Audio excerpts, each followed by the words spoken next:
Obrigado, Senhor. Como a gente acabou de cantar, foi naquela cruz que o Senhor nos aproximou de Ti, de Deus.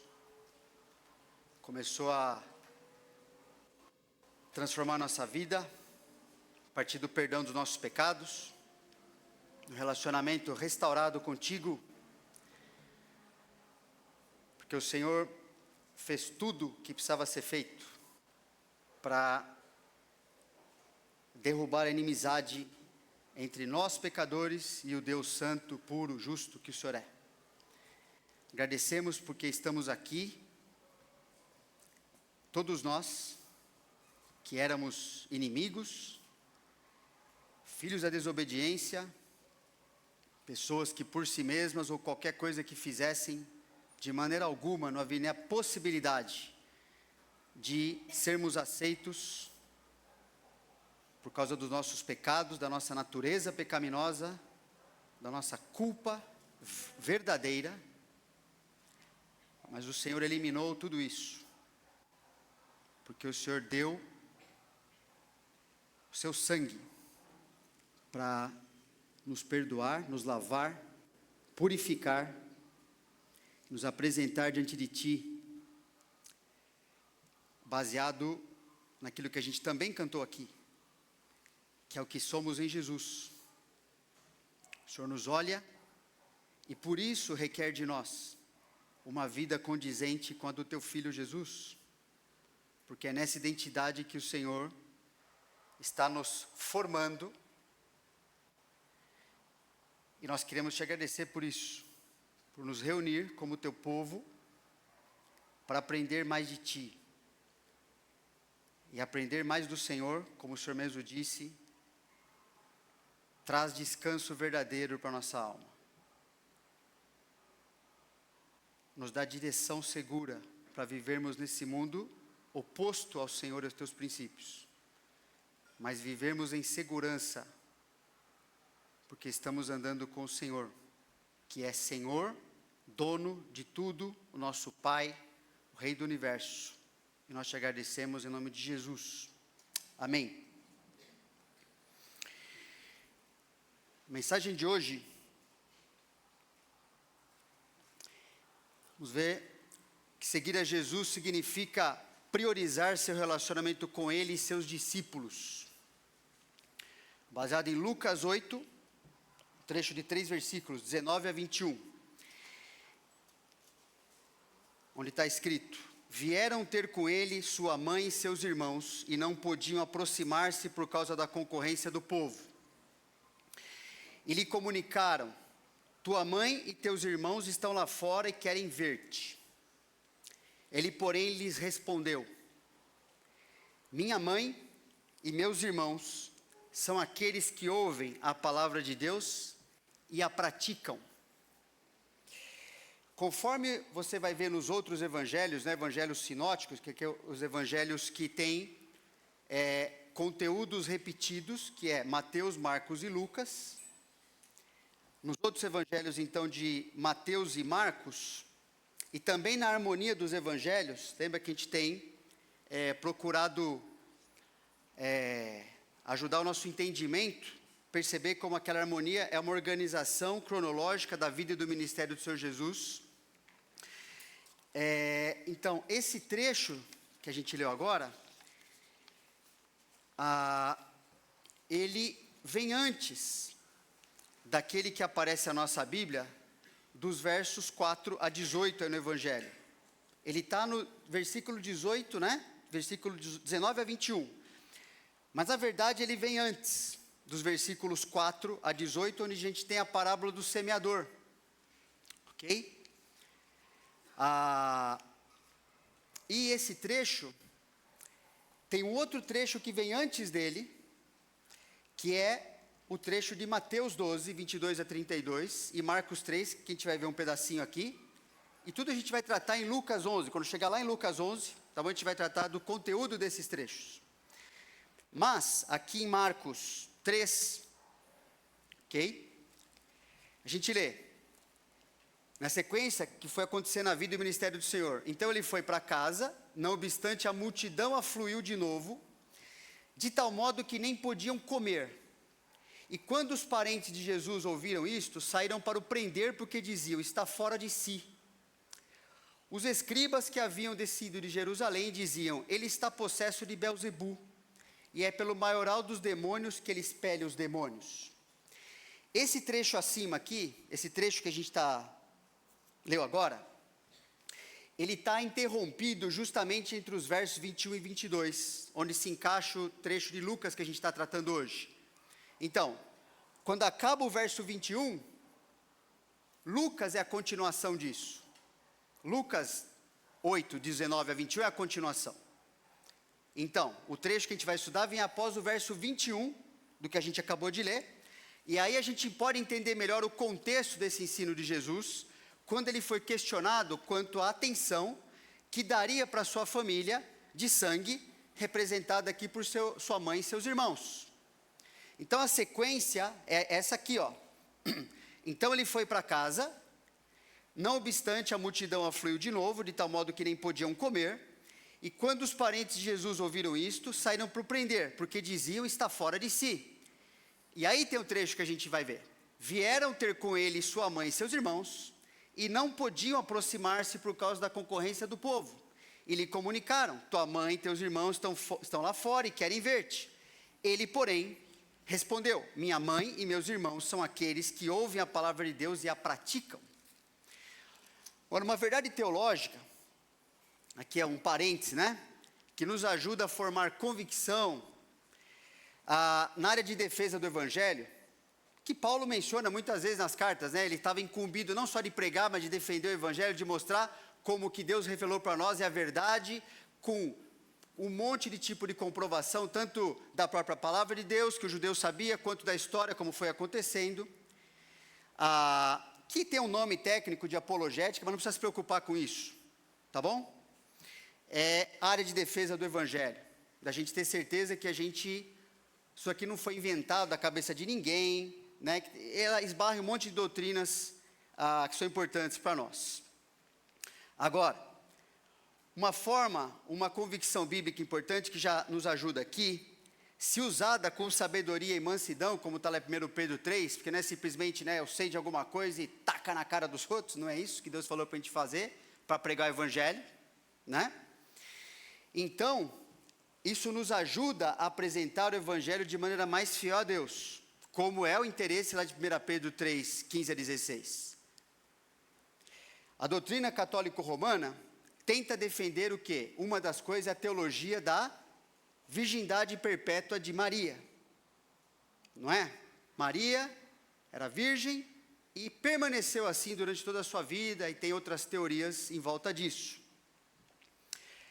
Que é basicamente a ideia de que Maria nunca teve relações sexuais com José, o seu marido, que a gente sabe que biblicamente seria até um pecado grave, e que, portanto, Jesus foi seu único filho, né, gerado pelo Espírito Santo. Só que o texto que a gente está vendo, de Lucas 8, 19 a 21, deixa claro que Jesus tinha o quê? Irmãos de sangue. Em outro trecho, lá em Mateus 13, 56, precisa tentar anotar, vai receber a folha, tudo, tá bom? Então, nesse outro trecho de Mateus 13, 56, a gente lê que Jesus tinha também irmãs de sangue. Irmãos e irmãs. Agora, o argumento católico-romano, ele varia entre afirmar que o termo irmão, irmã, que no grego é o termo adelphos, na verdade significa primo. Só que primo é outro termo grego, que é anépsios, não tem nada a ver uma coisa com a outra. A Bíblia apresenta primo e apresenta irmão como palavras distintas, ok? Então é um erro grosseiro. E a outra tentativa, então, é afirmar que os irmãos ou irmãs de Jesus eram filhos de um primeiro casamento de José, antes dele casar com Maria. E isso não tem fundamento nenhum. Então, é outro absurdo. Mas como eu disse, isso aqui é para formar uma convicção, nos ajudar, né? Tem outros trechos que defendem, que vão mostrar, que vão dar mais fundamento ainda, né? Mas é importante, estiver conversando com algumas pessoas, mostrar assim, né? Eu sei disso, né? Não, mas ajudá-la a entender assim, olha, a palavra de Deus, né? Deus na sua palavra teve o cuidado de deixar para nós algo coerente, algo que tem fundamento, algo que nos ajuda a saber que a nossa fé é alicerçada na verdade, que ela pode ser comprovada, não tem medo de ser testada. Então, essa é a verdade que a gente tem aqui, a palavra do Senhor. E o que não está dentro disso, então, vai perceber que não tem fundamento. E é importante porque Deus preparou que a gente entendesse as Escrituras e soubesse que elas são seguras para a gente começar a nossa vida cristã e para continuá-la até o fim. Certo? Fecho parênteses. Voltando ao texto. Então, nessa ocasião de seu ministério, o texto está falando que Jesus foi tão requisitado pelas multidões que ele não podia nem parar para comer. E a reação dos parentes de Jesus foi tentar fazer o quê? Prendê-lo. Não, né? Por que eles tentaram impedir que Jesus continuasse a ministrar às multidões? Porque eles concluíram que Jesus estava louco. A palavra usada aqui, fora de si, é isso mesmo. Literalmente é fora de centro. Como a gente chamaria uma pessoa hoje fora do eixo ou fora da casinha, sabe assim? Então, Jesus está insano, ele enlouqueceu. Por isso que ele nem para comer e está se dedicando lá ao ministério. Não é assim, não é para fazer assim. Será? Jesus já vivia de acordo com essas prioridades de Deus, inclusive ensinou os discípulos sobre isso. Quando a gente falou no retiro sobre a mulher samaritana, lembra? A gente não chegou nesse ponto do texto, mas quando os discípulos tinham ido à cidade comprar alimento e tal, estava todo mundo com fome ali, voltaram, né? E nesse ínterim os discípulos lhe rogavam, dizendo, depois que tinha conversado com a mulher samaritana, mestre, come. Jesus estava com fome? Sim. Estava com sede? Sim. Mas ele lhes disse, uma comida tenho para comer que vós não conheceis. Diziam então os discípulos uns aos outros, ter-lhe-ia porventura alguém trazido o que comer? Disse-lhe Jesus, a minha comida consiste em fazer a vontade daquele que me enviou e realizar a sua obra. E lembra que isso está totalmente coerente também com o que Jesus, lembra lá no começo do Evangelho de Lucas, que a gente começou a estudar sobre a tentação de Jesus? Qual foi a resposta dele para Satanás, quando foi proposto, mata a fome aí de qualquer jeito, você não é filho de Deus? Vamos comer aí, resolve isso aí, Jesus. O que ele respondeu? Nem só de pão viverá o homem. Isso aqui não é uma ficção, irmãos. Isso aqui, Jesus não está falando como uma coisa para impressionar. Isso aqui é verdade. O ser humano não é formado simplesmente do seu estômago para satisfazer seus apetites. O ser humano é muito mais complexo. Isso é a coisa mais básica, né? Bicho também vive por instinto para comer e come, tá bom. Certo? Come, eles comem. Ok? Agora, o que é mais importante para sustentar a vida, é o que Jesus está falando aqui. Não é a falta de algumas coisas básicas que realmente vão derrubar uma pessoa, vão fazê-la se perder em algum momento. Mas a importância é nisso aqui. Jesus falou assim, é mais importante me alimentar de Deus, da sua vontade. Eu preciso mais disso do que ele sendo ser humano perfeito, tinha necessidades como nós, fome, sede, tudo, cansaço. Mas e a própria Bíblia estabelece, a gente não tem tempo aqui de explorar isso, mas mostra que quando o interior alimentado pela verdade de Deus e por um relacionamento com Deus baseado na verdade está suprido, ele sustenta a pessoa, inclusive quando não tem pão para comer, água para beber. Ok? E não tem nada a ver com experiência mística que inventam por aí, tentando espiritualizar o relacionamento com o Senhor. Ele está falando assim, eu estou dedicado, a minha prioridade, e isso me sustenta, me manter em comunhão com o Pai, é dele que vem a minha vida, e a nossa vida como discípulo vem de Jesus. Então, é da mesma forma.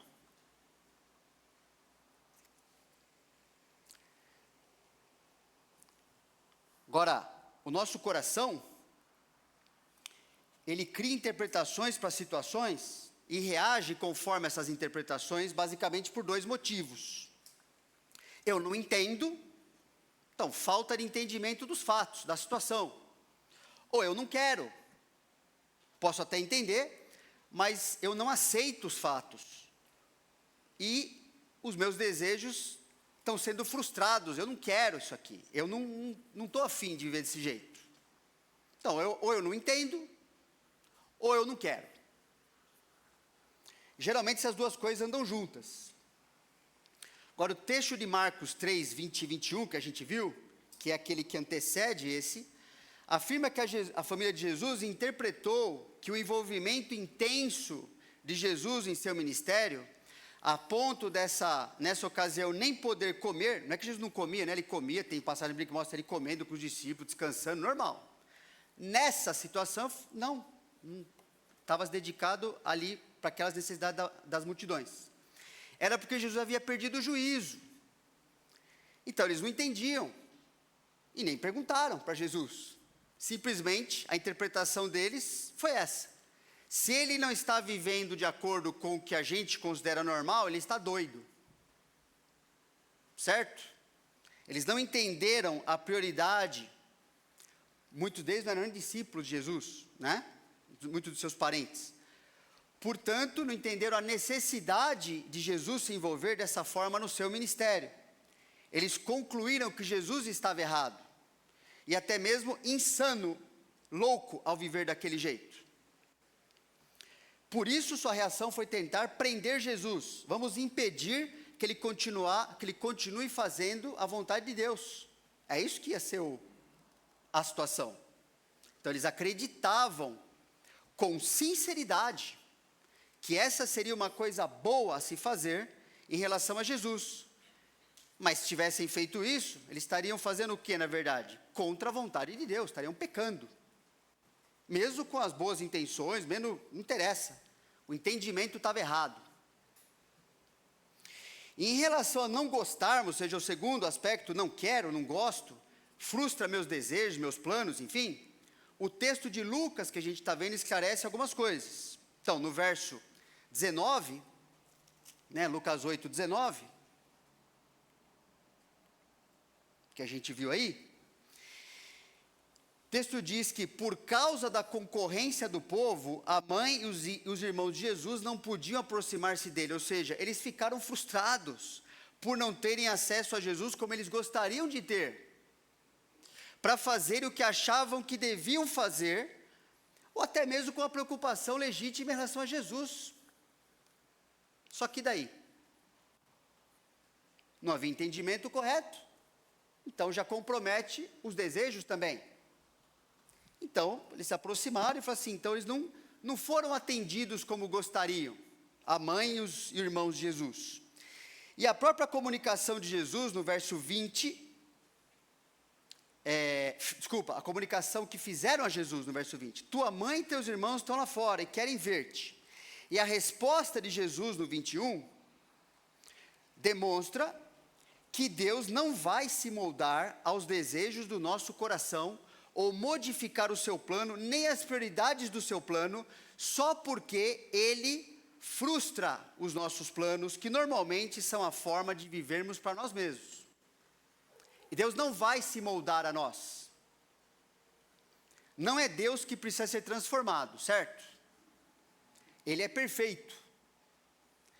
Eu e você, que somos pecadores imperfeitos, é que precisamos ser transformados no nosso entendimento, nos nossos desejos, nossas palavras, que a gente faz com a nossa vida, não é? É assim.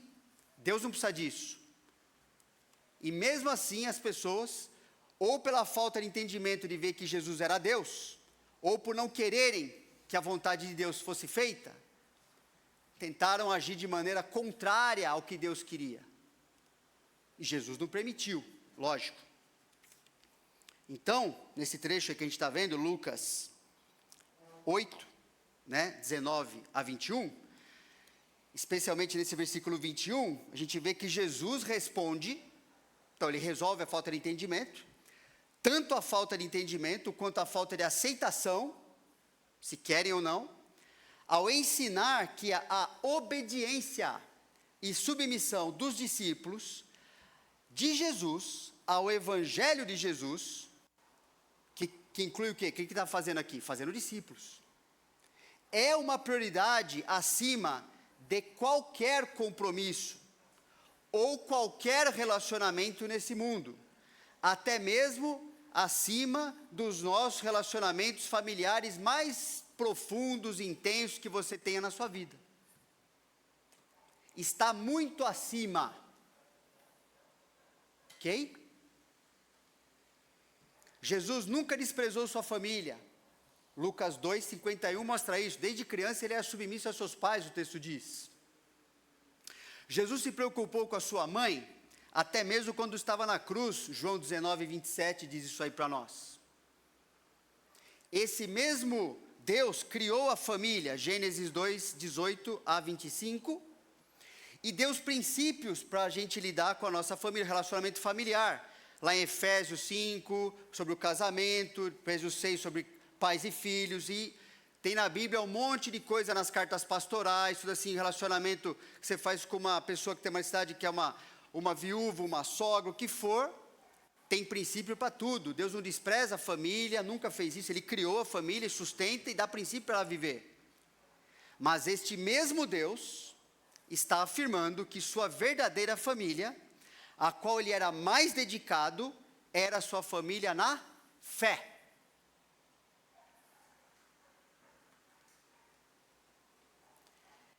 Já passei por bastante situação, assim, depois de ser cristão.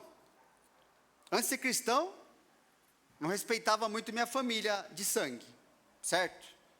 Mas depois de ser cristão, aí eu comecei a experimentar, né, muitos questionamentos, muita assim, tentativa de manipulação, para me conformar, para satisfazer desejos, interesses, entendimentos, interpretações da minha família de sangue, muitas vezes. E, com todo o respeito, comunicando, aprendendo, né, a comunicar de acordo com a Bíblia, tentar explicar de acordo por que fazia isso e não aquilo, por que de domingo, por exemplo, eu às vezes não ia em certas coisas, porque tinha prioridade de estar aqui. O culto antigamente na nossa igreja era na parte da tarde, né? Para mim o culto da manhã ajuda bastante a gente poder ter um tempo com o Senhor aqui, depois nos dedicarmos inclusive à família, ou a alcançar pessoas, enfim, você descansar na tua casa, né? Mas muitas vezes eu sabia que falavam ou pela frente ou por trás, não interessa, né? Que eu e minha família, a gente era bem radical, que era, como é que é a palavra? Fanático, né? Fanático, então essas coisas, tá bom. Que Jesus foi chamado também, então, tudo certo, né? E Jesus não parou, percebe? Não há preocupação em Deus, em querer ficar pedindo desculpas, nada disso. Porque está fazendo a vontade de Deus, acabou. Ele está certo, a verdade é essa, acabou. Então, né, ir para o campo missionário, para a gente ir lá no meio dos Yanomami, nossa. Então foi difícil, porque havia várias pessoas, algumas delas da minha família de sangue, que falaram, não, que isso, tá doido, eu vi, você está louco, né? Outras coisas. Então, Jesus afirmou, né, ou melhor, pensa, Jesus viveu e morreu, mesmo valorizando a sua família, né? Jesus viveu, minha família de sangue, né? Jesus viveu e morreu pela sua família que ele está reunindo do mundo inteiro, não é? Jesus vive hoje, ressuscitou e vive hoje, e intercede por quem? Pela sua família na fé. Ele cuida e virá buscar quem? Sua família na fé. Eu gostaria muito, Deus sabe, que toda a minha família, de perto ou de longe, estivesse no céu. Deus sabe. Mas, eu sei, eu tenho certeza, que o que Jesus fez, estabeleceu para mim uma família eterna. Gostaria que todas as pessoas de sangue minha e de vocês, né? Seria bom, né? A gente reunir todas as pessoas que a gente conheceu, que foram e são importantes na nossa vida, que a gente ama demais, tem relacionamento, tudo. Que é o melhor para essas pessoas. Por isso que inclusive a gente prega o evangelho para elas, que é a melhor boa notícia que tem. Que elas estivessem conosco. Esse é o nosso maior desejo, a nossa maior paz. A gente, nossa, que beleza isso acontecer. Mas percebe, o Jesus, o Deus de amor perfeito, estabeleceu assim, a prioridade é essa. E vocês têm que viver assim também, porque vocês são meus discípulos. Jesus afirmou que a prioridade nos relacionamentos com Ele é com aqueles que priorizam o relacionamento com Deus, né, com Ele mesmo lá, aqueles que são seus discípulos. Ele falou assim, ó, eu vou continuar me dedicando aqui àqueles que são meus discípulos. Deus é tão bom que Ele cuida até de quem o odeia, certo? Por isso que a gente chegou até o ponto da salvação. Todo mundo odiava Deus antes de conhecer Jesus. Todo mundo nasceu assim. Ele cuidou da gente, continua cuidando de todo mundo que é contra Ele, que está nesse momento aí afrontando, vivendo de qualquer jeito, de propósito, para tentar causar alguma coisa ao Evangelho, a Jesus.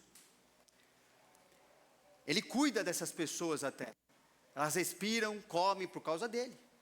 Podem não saber, mas é. Mas, nós somos cuidados. Jesus dedicou sua vida a fazer discípulos e cuidar deles para sempre. E se Ele, Jesus, fez isso, e deu essa resposta aqui, em relação a como a gente devia gastar e dedicar a nossa vida, qual outra alternativa que nós temos, nós que temos compromisso com Cristo, queremos aprender a seguir o Mestre? Qual é a outra alternativa que a gente tem? É diferente disso? Não, é só isso. Então Jesus definiu que um discípulo é alguém que prioriza conhecer a sua palavra, ele falou no verso 21, né? Prioriza conhecer a sua palavra, ouvem a palavra, ele falou, para viver somente conforme a sua palavra, e a praticam. Conhece o que Deus diz e vive assim. É simples isso, né, irmãos? Não é simples? O que é um discípulo? Conhece o que Deus diz na Bíblia e vive desse jeito. Você é discípulo para Jesus. Inclusive, a melhor coisa que você pode fazer para a tua família é chamar e falar assim, ó, você não quer fazer parte, né? Você não quer ouvir o evangelho, não quer sentar para conversar sobre isso? Como você pode se tornar filho de Deus, viver com o Senhor? Você não quer conhecer um grupo, a igreja dele, a sua noiva, a qual ele morreu por ela e vive por ela? Você não quer conhecer como é que pessoas, pecadores como nós aqui, estamos batendo papo, como é que elas estão aprendendo também a viver? Convida, né? Convida as pessoas a perceber assim, a quebrar às vezes a barreira assim, ó. Nossa, pensei que os cristãos fossem morder meu pé aqui, não sei, que são meio loucos. Não, vem para cá. Convive junto, né? Chama assim, ó. Nós estamos tudo aprendendo a andar com Deus, melhor coisa da nossa vida, a gente era tudo miserável aí, solto no mundo, e agora estamos aprendendo a andar com Ele, não quer vir junto? Olha que alegria aqui na frente, né, Augusto? Augusto falou que esse final de semana, ontem não participou no grupo dos homens, porque ele falou que ia trazer sua mãe aqui. Prazer em conhecer a senhora. Muito bom você estar aqui com a gente. É isso. Será que o Augusto ia levar a mãe dele para um lugar que ele não gostaria, que seria ruim para ela? Agradeço para o meu pai estar ouvindo o evangelho aqui com a gente também. Que bênção. E por outras pessoas. Mas, irmão, se isso aqui é tão bom, se isso aqui é a vontade de Deus, bota esse propósito no coração. Chega para alguém da sua família essa semana, fala assim, ó, queria que você participasse de algo que pode ser muito bom para a sua vida, tem sido muito bom para a minha. Eu sei que é bom. Aí você vai descobrir, vamos lá. Apresenta o evangelho. E mostra como isso aqui é parte normal do evangelho de Deus. Não tem separação. Sem isso aqui, o evangelho não está completo. Isso aqui é parte essencial. O que você tem falado aí fora da prioridade da sua família na fé? Quando as pessoas conversam com você, elas sabem que você é grata, que você é feliz de viver aqui, ou elas ouvem outra coisa de você? Porque se ouve outra coisa, você está pecando e está contra a vontade de Deus. Precisa se arrepender. Precisa se arrepender. Falar mal do corpo, falar mal de quem será? Do cabeça. Tem separação, irmãos? Não tem nenhuma separação aos olhos de Deus. Inclusive ele falou que quem não ama o corpo, mentiroso. Não pode amar a cabeça, não pode amar um Deus invisível, quem não ama o que é visível. Impossível, mentira, ele falou em 1 João, capítulo 4. Mentira.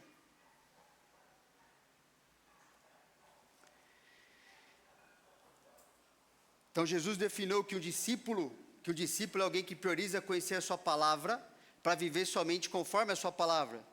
Lá em João 14, 21, um trecho tão conhecido que até uma música aqui, né? Aquele que tem os meus mandamentos e os guarda, esse é o que me ama. Você pode falar o que você quiser para Deus. Deus falou isso aqui para nós. Aquele que tem os meus mandamentos e os guarda, os obedece, baixa a cabeça diante deles, vive assim, é o que me ama. Ponto. E aquele que me ama será amado por meu Pai, e eu também o amarei e me manifestarei a ele. Claro isso, né? Claro também. Jesus ensinou que o relacionamento com Deus e com a obra de Deus são prioridades que determinam o relacionamento e as responsabilidades para com a nossa família, inclusive. A gente vai ver esse trecho mais para frente, mas é só usando assim, para a gente corroborar, entender assim, ó, tá vendo? Jesus não falou isso uma vez só, ele quis inculcar na mente dos discípulos essa verdade. Indo eles caminho afora, alguém lhe disse, seguir-te-ei para onde quer que fores. Mas Jesus lhe respondeu, as raposas têm seus covis, e as aves do céu ninhos, mas o Filho do Homem não tem onde reclinar a cabeça. A outro disse Jesus, segue-me. Ele, porém, respondeu, permite-me ir primeiro sepultar meu pai. Mas Jesus insistiu, deixa os mortos o sepultar os próprios mortos. Tu, porém, vai e prega o reino de Deus. Outro lhe disse, seguir-te-ei, Senhor, mas deixa-me primeiro despedir-me dos de casa. Mas Jesus lhe replicou, ninguém que, tendo posto a mão no arado, olha para trás, é apto para o reino de Deus. Está errado, mentira, não vai dar certo isso aí. Relacionamento com Deus e sua obra são prioridades que determinam o relacionamento e a responsabilidade que eu tenho, inclusive com a minha família. Em qualquer área, pessoal, tem que pensar nisso. Se relaciona com as pessoas, o tempo gasto, o que acontece ali, como é que você cuida delas, como é que você diz sim, porque diz não. Isso aqui vai regular tudo. A gente vai explicar melhor esse trecho aqui, Lucas 9, quando chegar a hora, Deus quiser. Mas é muito claro que o mesmo Deus que criou a família e nos ordenou vários princípios sobre o nosso papel, com cada membro, responsabilidade familiar, esse mesmo Deus ensina que os relacionamentos com a família, dada por Ele, são de importância menor do que o nosso relacionamento com Deus e com a sua obra nesse mundo. E por isso, o relacionamento com a nossa família, até mesmo as responsabilidades que a gente tem para com eles, estão sempre limitadas ao relacionamento que temos com Deus e com as prioridades que Ele já estabeleceu em relação a como a nossa vida deve ser gasta nesse mundo e como você vai viver, inclusive, junto, para pregar o evangelho para esse mundo. Isso determina o que você vai fazer na sua agenda, com a sua vida, com o seu tempo, com o seu recurso, com tudo. Certo? Não viver dessa forma, como Jesus estabeleceu, é desobediência a Deus, ou seja, é pecado. Não viver dessa forma como Jesus estabeleceu, é uma evidência de não ser o quê em relação a Jesus? Discípulo. Porque assim que ele viveu e falou para a gente viver.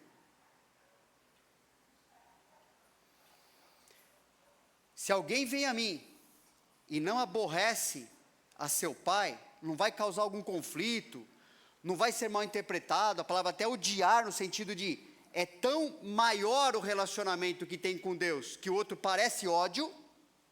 Se não for desse jeito, seu pai, sua mãe, mulher, filhos, irmãos, irmãs, ainda a sua própria vida, isso aqui é importante, porque assim, não adianta aborrecer os outros e você ficar de boa, né?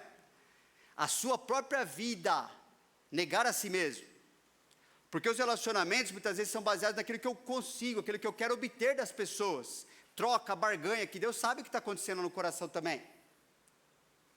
Aborrecer a sua própria vida não pode ser meu discípulo, é impossível, não dá, não tem, isso não existe.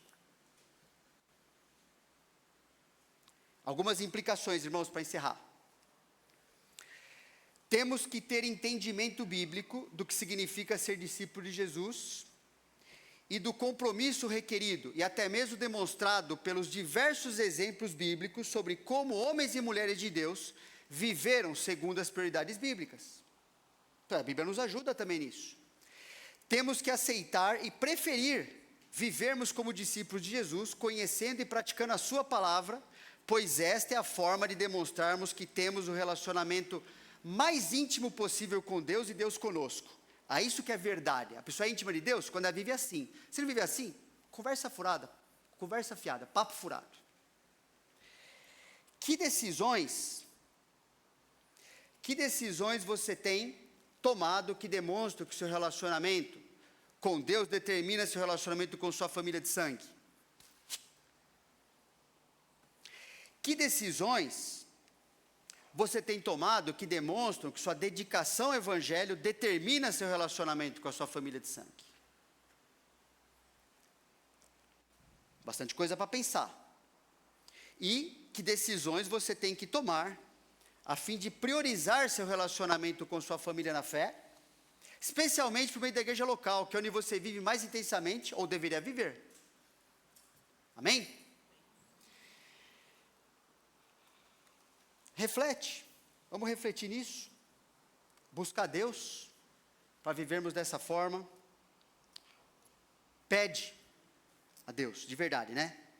Deus me ajuda a entender as coisas assim e a viver, a praticar isso aí na minha vida, nas situações que vão acontecer, semana inteira vai acontecer coisa assim. Intervalo, irmãos.